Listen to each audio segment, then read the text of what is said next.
शेत शिवारातील झुडपी जंगलाचा फायदा घेत नाल्यालगत सुरू असलेल्या अवैध हातभट्टीवर दुर्गापूर पोलिसांनी धाड टाकून कारवाई केली।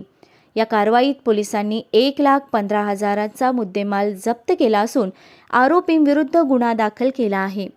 पोलीस स्टेशन दुर्गापूर अंतर्गत येणाऱ्या मौजा वरवट येथील शेत शिवारात धनराज खोब्रागडे हा झुडपी जंगलातील नाल्याच्या काठावर हातभट्टी लावून मोहा फुलांची गावठी दारू काढत असल्याची खात्रीशीर माहिती पोलिसांना मिळाली।